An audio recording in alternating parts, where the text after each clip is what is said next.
Hey, what's going on, guys? It's Jack, back at it again to bring you our Season 4 Holy Priest Guide for the Awakened season. In this guide, I'm going to tell you everything you need to know, including the most recent changes for Holy Priest in 10.2.6, where they reworked the tree a little bit. So if you're brand new to Holy Priest or just coming back after a break, this spec is in fantastic shape in Dragonflight Season 4, taking an excellent tier set bonus, combining it with a variety of changes the spec has very recently received in 10.2.6, and producing a spec that does extremely well in both raids and Mythic Plus. If you're unfamiliar with the basics of the spec, you are producing extra healing over time effects with Echo of Light, where all of your heals are producing those extra hots to put onto your allies, and you lean primarily on the holy words in both Serenity for single target and Sanctify for AoE to be able to push up health pools quite heavily. Most of the time in a Mythic Plus environment, you're leaning really heavily on Serenity, and in raids, you're leaning most heavily on Sanctify. You can also reduce the cooldown of Serenity by casting Flash Heal, and Prayer of Mending, and you can reduce the cooldown of Sanctify by casting Circle of Healing and Prayer of Healing. In the average M Plus environment, you're using predominantly single target heals to be able to push up your allies one by one, and sometimes with some extra cleave for your single target to make it easier. In raids, you're primarily leaning on your Sanctify and using abilities like Prayer of Healing, which are weak on their own, but give you vast amounts of cooldown reduction to propel health pools higher.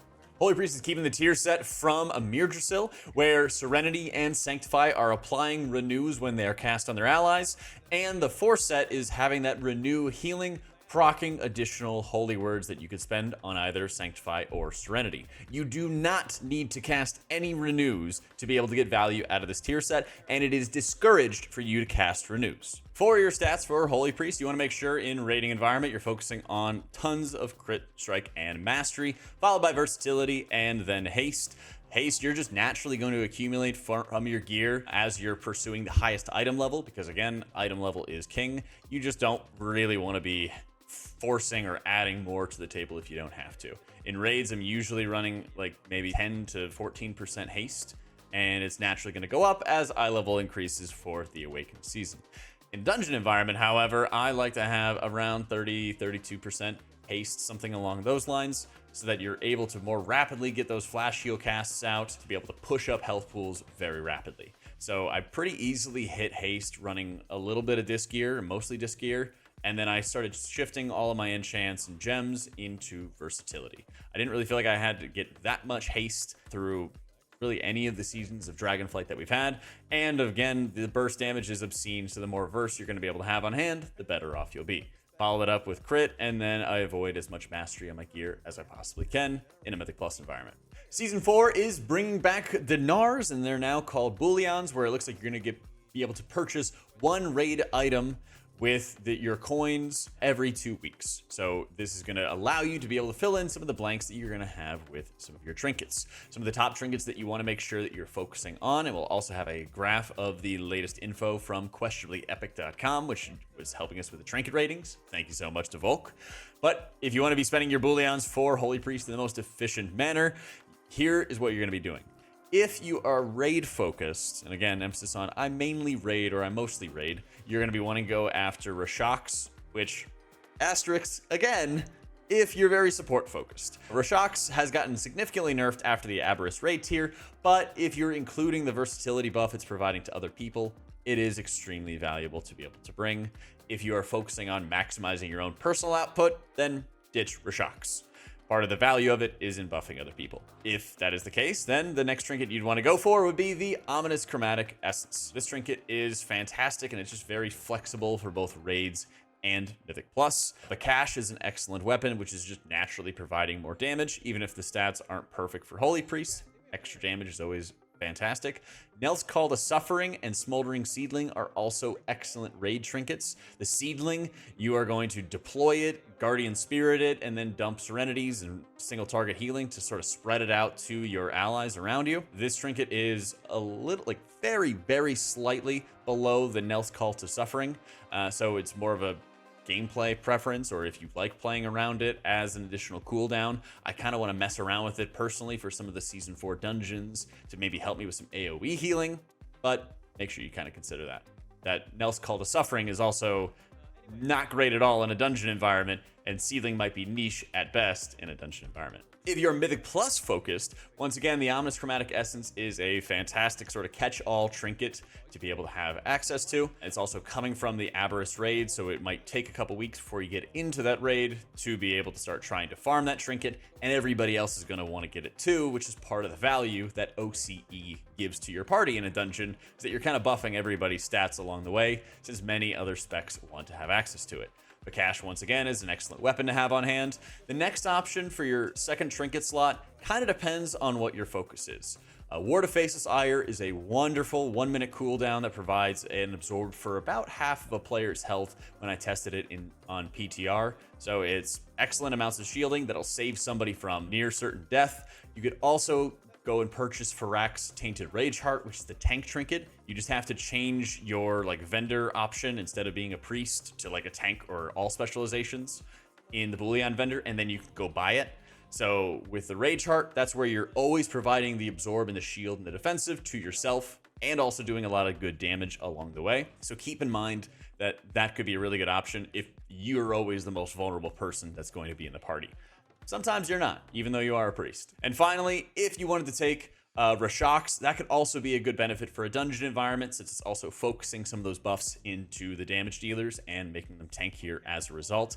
I think, personally, I'm going to try mostly OCE and Rage Heart for my M+ setup, and try to run with that as a default, and then later on down the line, probably, depending on how many Booleans we get, might buy Ward if I don't end up looting it as well. But food for thought depending on how much you're focused on raid versus M+ for your purchases. As I mentioned before, 10.2.6 had a few different changes for the spec tree for Holy Priests. For the Mythic Plus Holy Priest, you're going to be using these talents. They're also linked in the description down below for most Mythic Plus dungeons. You're again taking Imperial Blaze, but it's now a passive, so you don't have to hit the button and then hit the Holy Fires. You're actually just able to hit Chastise and then cast those Holy Fires to be able to get the additional cleave damage. You're still going to be speccing into Miracle Worker, but it's a lot easier to have access to.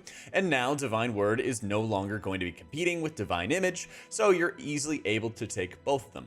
If you're going into higher keys and you're worried about survivability, Restitution can be a solid option on hand, but you lose a bit of flexibility with Divine Word increasing your damage or healing depending on which of the situations that you're in. As you might have noticed from the talent tree, you're missing a lot of AoE heals in a Mythic Plus build, and that's on purpose. Abilities like Prayer of Healing and Circle of Healing don't really push up health pools very well, and what they primarily do is help you get Sanctifies back in a very efficient manner. Unfortunately, when you're the only healer in a dungeon environment, you can't sit around and wait for health pools to eventually top off, or wait for your Echo of Light to be able to produce the additional healing. You have to be able to push those up on your own, and you're predominantly doing so by leaning on the strength of your tier set bonus, which is giving you additional holy words, which you're predominantly going to be spending on Serenity, and on empowering your flash shield. The spec tree is laden with single target synergistic talents that you are speccing into to be able to push up health pools very quickly to deal with the heavy burst damage that is going to be present in Season 4 dungeons.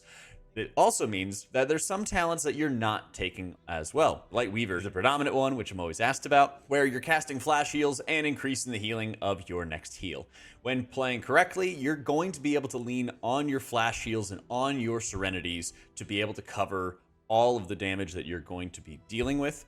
And as a result, Lightweaver's a bit of overkill, and there's other talents which are then able to further amplify your single target healing, such as Resonant Words or Desperate Times, that are able to provide better output for you on demand without having to build a resource, which is the cheaper and more efficient heal, and then having to worry about building it and spending it back and forth. It's better to just increase the power of your baseline abilities and have abilities on hand like Divine Word, which give you really good flexibility depending on the situation that you're in. If you spent Divine Word, for example, on Serenity, so it amplifies the healing of your Serenity by 30%, and then for 15 seconds, you're then going to be able to have Flash, Heal, and Renew, heal for 30% more, and cost less mana.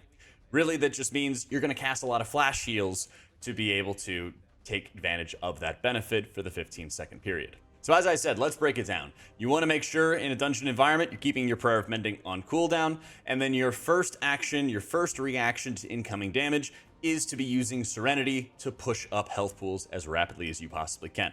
If players are stacked or close enough together, then you want to start taking advantage of those Sanctify charges, but you're not really doing anything to bring them back. Renew also brings back Sanctify's cooldown by I think a second, but again, you're never casting Renew in the dungeon environment. You are leaning on those single target heals. So the priority begins on using those holy words, then followed up by using your flash heal to be able to further amplify HP. And if somebody's dropping very low, that's when you're going to be leaning on your powered life to be able to push up the health pools as well. For your cooldowns, like I mentioned before, Divine Word is all about using it with Serenity 99% of the time. If you're on any sort of stacked encounters where you know that there's going to be steady damage happening throughout, I think on like Ruby life pools in the next season, there's going to be a few different encounters like the first or second boss fight where you're going to be able to stand in one spot for an extended period of time. That can be a pretty good area to take advantage of the Divine Word Sanctify if you need it to. That being said, Divine Word with Serenity gives you more spot healing benefits. You also want to make sure that you're being mana efficient as best as you possibly can. That means, of course, you want to make sure you're using those holy words whenever you can and getting the discounted mana from Divine Word, but also to be really aggressive with your Apotheosis. Apotheosis not only is going to reset one charge of both Serenity and Sanctify, giving you greater access to those holy words, but it also makes them free on top of it, and makes it easier to generate more of them. So what you're able to do is spend holy words that you're not going to overcap, then activate Apotheosis, then go cast some more of those holy words, which are now going to be free, and then work on generating new ones as well. The more frequently you're using it, the more you're going to save and have some more discounted holy words on hand, and it's going to be that much easier to respond to some of these heavy hits that are going to be going on in the party. Now, Holy Priest isn't just a healer, it's a fantastic damage dealer, and the reworked Imperial Blaze causes the next two Holy Fires that you cast after you hit a Chastise to then be instant and have no mana cost as well. So what this happens is you can then hit Holy Fire, hit a Chastise, and then thanks to Imperial Blaze, your next two Holy Fires are going to have no cooldown and be free, and then you can quickly follow it up a couple seconds after those two with a fourth Holy Fire, which deals massive amounts of cleave damage. That being said, keep in mind that Holy Fire is stacking up this dot duration, but not the amount of damage. So if you know that a target is going to die, make sure you're shifting those Holy Fire casts into some target that's actually going to benefit from that full dot duration. But also keep in mind the dot is the weakest part of Holy Fire. It is the cleave damage, then the single target damage, and then way down here is going to be the dot damage. So just because a target isn't going to get the full benefit of the dot doesn't mean you should be holding on to any cast of Holy Fire. So as your general damage priority, you want to make sure you're keeping your Holy Fire on cooldown and your Chastise on cooldown as well, and making sure you're targeting enemies with high levels of health. Making sure you're using your Divine Star on cooldown as well for extra damage, and trying to use your Rhapsody when it's at max stacks of 20. That is amplifying the damage of your Holy Nova. And then you kind of have to look at how many targets that you have to deal with. If you have like 2 to 4 targets, or 1 to 4 targets, I should say, that's around the time that you want to make sure you're using Shadow Word Pain. But I believe they're like 5 or higher of enemies, or especially if there's enemies that are going to die before Shadow Word Pain gets full value, just be mashing your Holy Nova. Because keep in mind, there are some other talent revamps in 10.2.6 I hadn't talked about, one of which is Voice of Harmony, which used to be Harmonious Apparatus.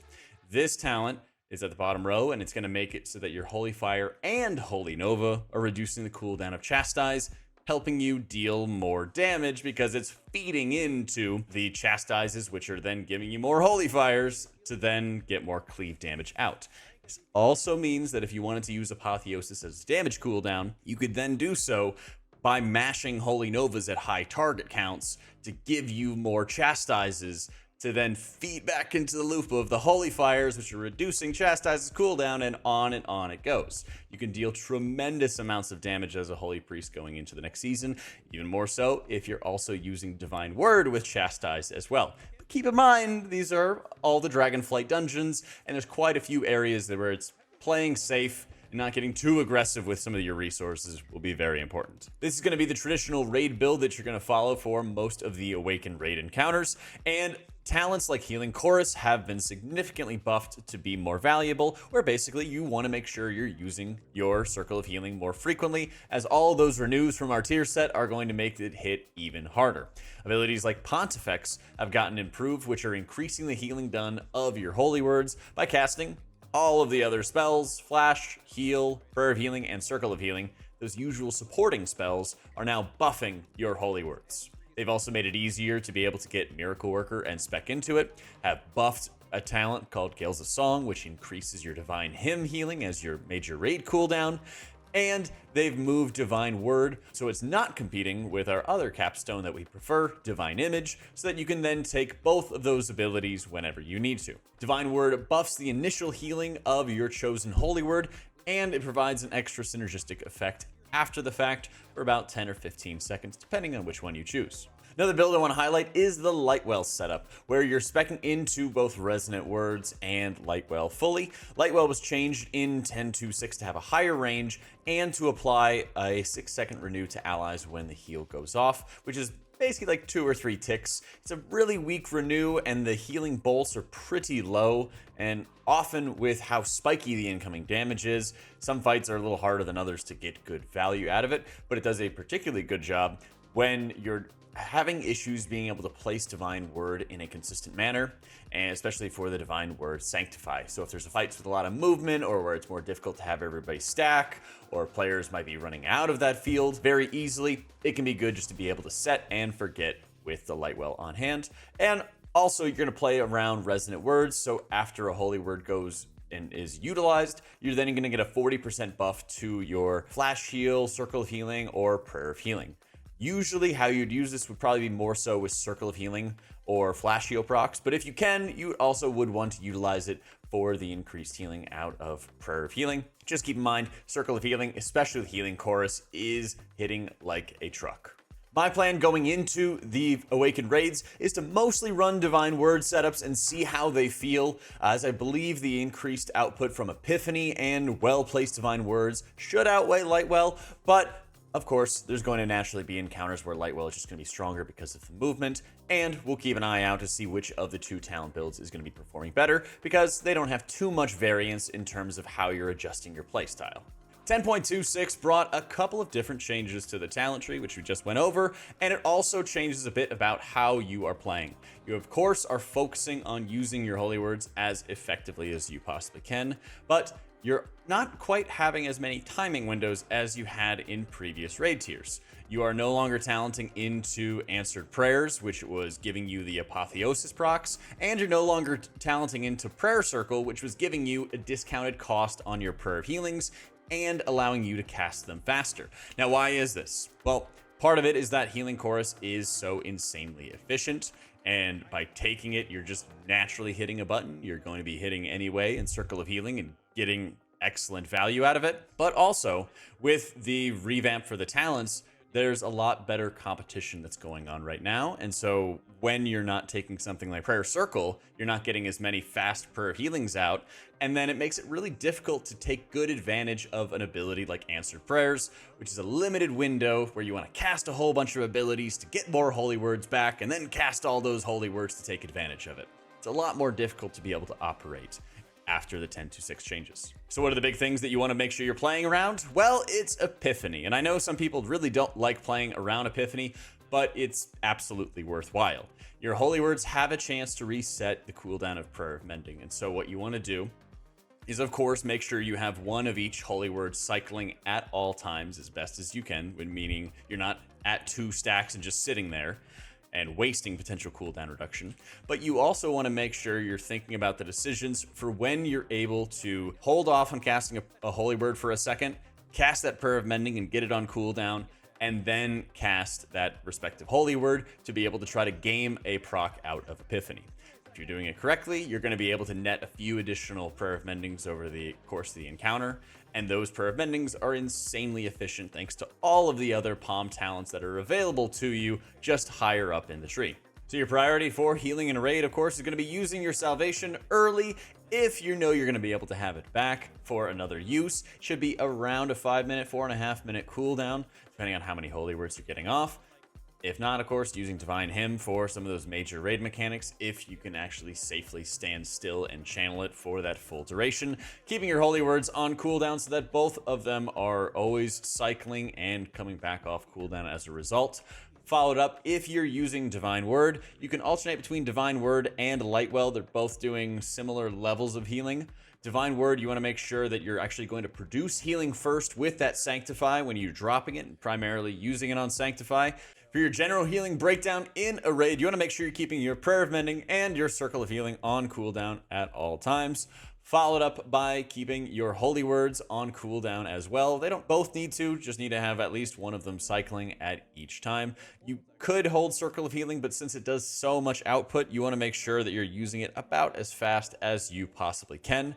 Following it up from here, you're going to generate a lot of Surge of Light procs just from naturally casting your heals, and you never want to overcap on either of those because they can add up to a lot of additional spot healing for your allies, and also provide a number of additional Holy Word Serenities. You want to make sure you're using your Halo almost on cooldown as long as it's going to be able to produce some healing, and if you have enough players stacked together, you want to make sure you use your Holy Nova when it's reaching max stacks. From there, you're going to make sure you're using your Prayer of Healing. As long as it has some manner of efficient healing, it can be good to be able to weave in when your other abilities are going to be on cooldown. Otherwise, you can of course be adding some damage with Smite, or just using your heal as filler. Common mistakes I see in logs for players is when they're not using enough of some of their core abilities, namely things like Prayer of Mending. From one of my recent Farak logs, if I pull out the phase all the way to the back, you can see most of the time that I'm having very even spaces between the casts of my abilities. If you wanted to go into a phase where there's not as much movement, pull it open, and again, just highlight a specific area. Then you select here at the top, Prayer of Mending, or you can click in the blank space here, and then you can see that there's nice even spaces most of the time in between the casts of my abilities. And sometimes you can see very close bunches together of one of our talents in Epiphany. Having these very close bars together can then highlight that there were areas where I was able to yield some resets. Some of the problems that you're going to see for players is when there's not even or close to even gaps. You might see between 5 minutes at this point in time that it's not exactly going to be a perfect lineup on cooldown, but you're not seeing it sit on cooldown so long that there would be a vast gap for 30 seconds or a vast gap for about a minute. That same logic can be used to follow up with Circle of Healing and in addition your Holy Words so that you see that you're not holding on to those abilities too much. And also some frequent mistakes I see for a dungeon environment is really holding on to resources and holding on to your Holy Words or things like Apotheosis too frequently to a point that you're trying to muscle heal without leaning on those resources. A lot of times, especially in Dragonflight dungeons, things aren't an emergency until somebody is a fraction of a second away from perishing. And by that point, trying to react, it can often be too late.